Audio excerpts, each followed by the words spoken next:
Shalom semuanya. Siapa yang setuju sama saya kalau diberkati banget sama khotbah Pastor Michael yang baru dibagi? Boleh tepuk tangan untuk kemuliaan Tuhan? Terima kasih. Ya singkat ceritanya ini bukan suatu kebetulan dan ini benar-benar suatu kemurahan Tuhan banget bisa ketemu Pastor Michael dan juga bisa tahu gereja GSJS di Surabaya. Itu suatu kebetulan banget karena waktu masa pandemi kebetulan saya search online gitu ketemu satu gereja yang namanya unik. Gereja 1 jam saja dan itu tuh saya pengen tahu apa itu karena suami waktu itu belum ngerti. Ya kan? Ya, Kristen KTP. Ya, jadi nggak bisa untuk dipaksa-paksa. Tapi puji Tuhan mungkin next time aku akan ceritain gimana sampai bisa ketemu sama Pastor Michael dan bisa merasakan suatu anugerah yang besar bahwa saya juga tahu ini adalah suatu jawaban doa saya yang udah lama banget dan ini pun saya naik di atas mimbar setelah 16 tahun. Setelah 16 tahun saya sebelumnya melayani Tuhan. Dan ini tuh jawaban doa saya dan satu kerinduan besar. Sampai suami saya ini bisa naik atas mimbar. Tadi saya nanya, saya ngomong, Beb ini namanya mimbar. Apa? Dia gak ngerti namanya mimbar. Gak tahu apa yang namanya mimbar. Jadi dia baru belajar untuk menjadi seorang Kristen itu bagaimana dan mencintai Tuhan itu seperti apa. Dan banyak proses yang suami saya lewatin. Mungkin bisa di-share. Siap? Oh? Ya, saya nggak mau naik tapi dipaksa naik ini. Ya. Kan kita 1+1. Oh ya gitu. Selalu satu paket ya. Oke, Ya. saya nyapa dulu. Shalom semuanya. Pasti utangnya lunas ya. Oke, saya dari sejak lahir sampai saat ini Kristen, tapi Kristen KTP waktu itu ya. Saya baru benar-benar tahu Kristen itu seperti apa. Saya mendengar dari istri saya. Saya sedikit cerita yang seperti tadi Pastor Michael bilang, saya bukan Kim Jong Un ya. Dan juga bukan Lee Min Ho. Banyak yang bilang ini Lee Min Ho ya. Marga doang yang sama. Nasibnya beda. Dia laku di mana-mana, saya lakunya cuma di Indonesia ya. Oke. Dan saya datang pertama kali ke Indonesia 2010. Setelah kuliah saya selesai, militer saya selesai. Meskipun bedak saya tebal, saya militer loh zaman dulu. Jadi militer saya selesai, saya datang ke Indonesia. Awalnya saya bekerja dengan perusahaannya papa saya di Indonesia. Sebenarnya papa saya kan punya perusahaan, enak aja ikut papa. Kerja, duduk di kursi doang, dikasih gaji. Tapi menurut saya itu bukan tantangan buat saya. Saya pengen kerja yang sesuai saya mau. Papa saya bilang, silakan. Tidak ada 1 sen pun aku akan kasih kepada kamu silakan cari duit. Saya jadi modeling, catwalk modeling. Wah modeling jalan catwalk, kelihatan enak ya. Saya dari jam 6 pagi sampai 10 malam dibayar 250.000. Awalnya mikir kok kecil ya duitnya. Tapi gak apa-apa, kan saya yang mau. Akhirnya saya kumpulin duit sampai 6 juta. Akhirnya saya terbang ke Jakarta. Saya ditawarkan jadi boy band. Zaman dulu kalau ada yang tahu, yang umur 30 sekian mungkin ada yang tahu ya, boy band saya namanya Hits. Yang dulu ya ada ya, dari awal sampai terakhir cuma yes doang gitu ya. Jangan ketawa, sakit hati saya. Lagu saya banyak yang cuma terkenal cuma 1 itu. Udah gitu lip sync lagi ya. Jadi saya punya lagu itu dalam sebulan saya dipanggil seluruh TV Indonesia. 1 hari 6 sampai 10 acara. Dari terima 250 sampai per hari bisa lebih dari 100 juta. Tadi padahal Pastor bilang jangan sombong ya. Sebenarnya nanti ini jangan, ya ini kelihatannya sombong tapi nanti ada hasilnya. Nah per hari 100 juta. Meskipun member kita bagi-bagi, manajemen bagi puluhan juta per hari masuk. Uang sepertinya kayak gampang banget. Oh hari ini mau kita berfoya-foya, kita minum-minum yuk. Pergi. Makan-makan yuk. Kita traktir orang sembarangan. Kita pergi luar negeri sana, menghamburkan uang sembarangan. Mulai sombong keluar. Seperti Pastor tadi bilang. Saya jalannya awalnya begini, akhirnya jalannya begini. Sampai 2012 kita terbang ke Hong Kong, dapat award the best boy band in Hong Kong. Tapi pulangnya saya langsung bangkrut. Karena saya bilang, saya akan keluar dari boyband ini, saya akan berdiri sendiri, saya akan berkarir sendiri. Semuanya bilang, loh kontrak kita belum selesai. Saya nggak mau tahu. Penaltinya berapa saya bayar. Karena waktu saya boyband, semua orangnya tahu itu lebih banyak ke saya. Karena kan K-pop lagi naik, saya asli dari Korea, orang semuanya, wah Li. Mulai kesombongan saya keluar, dan tanggal 1 Januari 2013, saya keluar dari boyband saya. Sejak itu sampai 2014, ya 14 Maret, tidak ada satupun kerjaan saya masuk. Sampai saya harus keluarkan uang deposit dari apartemen saya, pindah ke kos. Per bulan 2 juta pun saya tidak bisa bayar, saya utang 3 bulan, 4 bulan.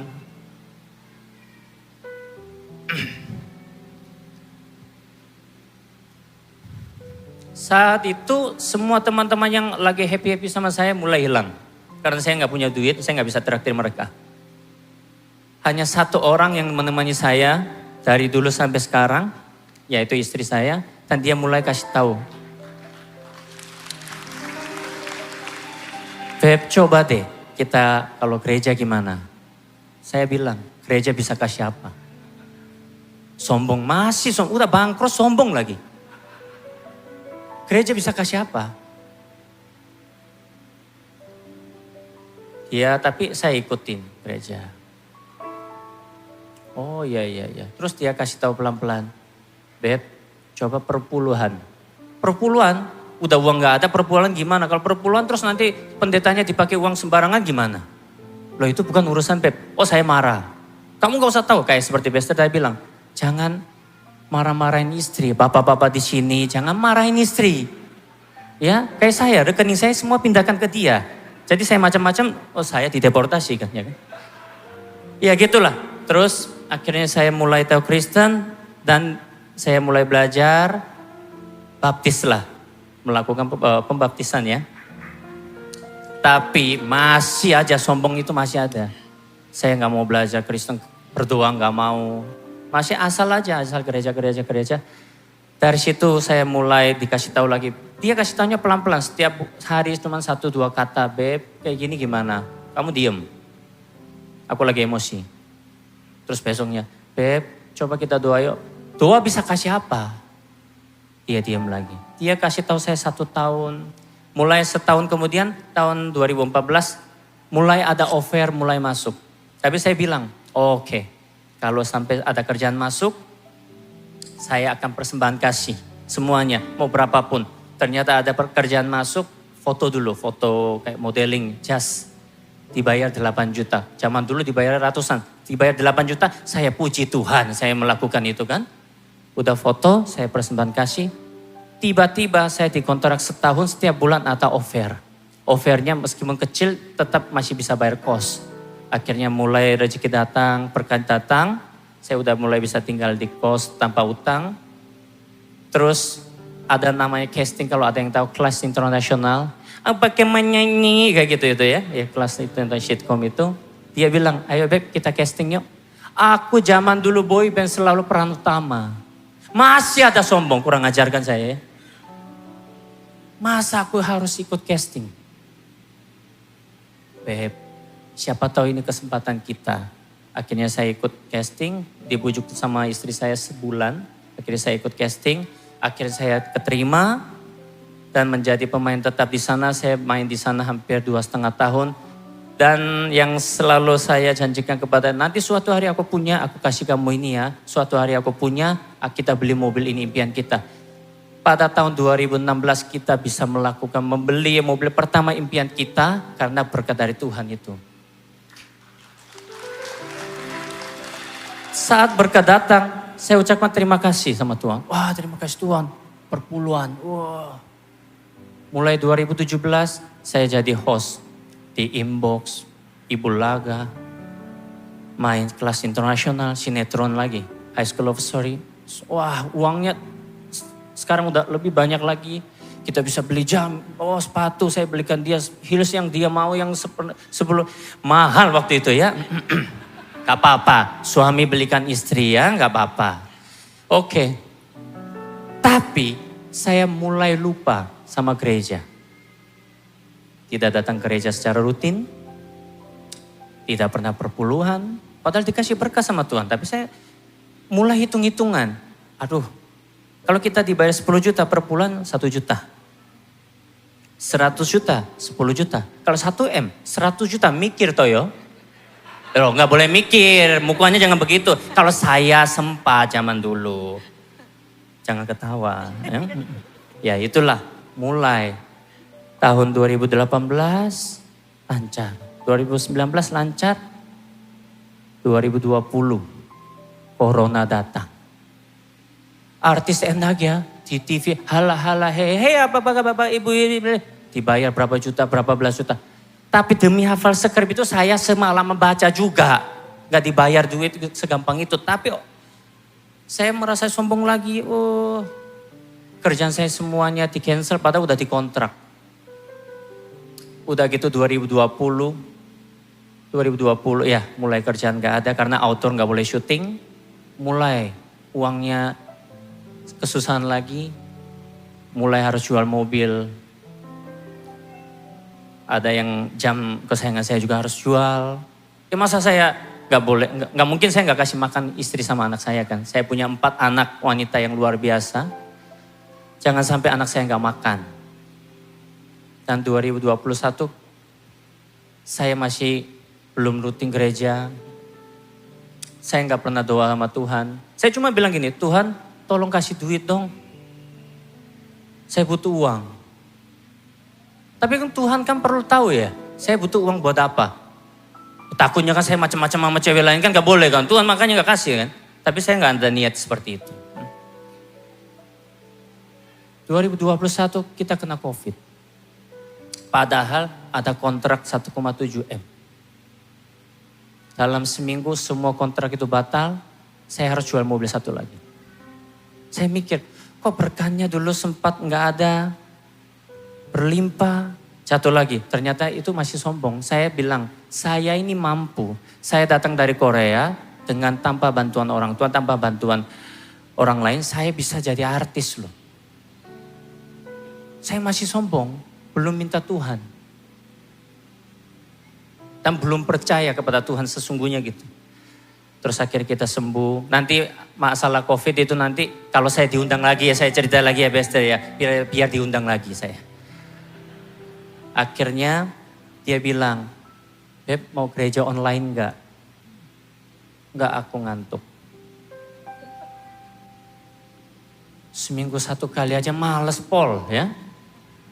Dia putar, dia enggak pernah maksa. Dia putar suaranya, keluarlah suara Pastor Michael. Wah, suara siapa sih itu? Berisik. Mulai ya.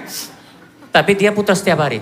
Saya lewat, mondar-mandir ruangan. Oh iya ya, mulai dengar. Kok mulai kedengar. Saya bilang itu siapa? Itu Pastor Michael. Oh gerejanya mana? Surabaya. Kita Jakarta jauh Pol ya kan? Tapi gak apa-apa, bisa buy online. Kita mulai nonton. Beb, sepertinya aku nyambung nih. Khotbahnya Pastor Michael kok bisa masuk ya. Akhirnya di situ lagi kita melakukan perpuluhan lagi. Akhirnya kita rajin gereja lagi. Dan juga puji Tuhan, utang-utang kemarin kita udah lunas. Dan saya udah bisa belikan dia mobil baru. Dan sepatu baru kemarin beli 2 tas. Ya intinya gini. Jangan curhat yang itu Beb. Oh Jangan iya, curhat sorry. yang itu. Intinya kita itu tidak boleh sombong dan kita jangan menganggap diri kita hebat. Kita ini gak mampu. Karena kita terbatas. Kebetulannya khotbahnya itu nyambung. Sebenarnya bukan saya cocok-cocokin loh. Beneran saya siapin dari kemarin. Sampai gak tidur ya? Karena takut salah ngomong. Ya ini kan pertama kali saya. Ya anyway ini bener-bener perdananya Lee Jong Hoon ini di atas mimbar. Ya. Jadi sekali lagi kita tidak boleh sombong. Kita percaya kepada Tuhan dan berserah sama Tuhan. Rezeki itu suatu hari akan datang, Tapi jangan sekali lagi, jangan pernah sombong. Dan sekali lagi menghargai istri. Kalau istri pengen apa, beli yo. Itu ya. Terima kasih. Luar biasa. Dan mungkin kalau boleh kasih waktu sedikit boleh Pastor? Ini ada yang aku benar-benar merasa sangat diberkati dan sangat-sangat diberkati adalah lagunya Pastor Michael. Waktu yang tepat itu tuh buat pertama kali Pastor Michael nyanyiin, gereja GSJS nyanyiin itu tuh saya langsung mewek. Kenapa mewek? Karena benar-benar nggak tahu ya, Tuhan itu di tahun di era kita lagi COVID pandeminya ini, Tuhan tuh banyak sekali jawab doa saya yang sudah lama banget. Bahkan suami saya yang bisa naik di atas mimbar meskipun dibujuk sama Pastor nggak maksa, tapi bukan suatu kebetulan ketemu sama Pastor Michael dan satu kerinduan banget sampai bisa suami saya bisa melayani dan saya 16 tahun kemudian bisa naik lagi di atas mimbar, itu suatu anugerah Tuhan dan saya percaya bahwa keluarga kita itu bisa membawa suatu kemuliaan untuk saudara-saudara juga bisa rasakan, dan ada satu lagu yang benar-benar itu berkesan banget di hati saya, dan lagu ini benar-benar saya merasa dapat kekuatan yang luar biasa. Mungkin itu pengalaman pribadi Pastor, tapi itu benar-benar menyentuh hati saya karena itu juga pengalaman pribadi saya dan mungkin juga jemaat sekalian, orang-orang sekalian yang di tengah-tengah kita ini sekalian mungkin mengalami persoalan yang sama.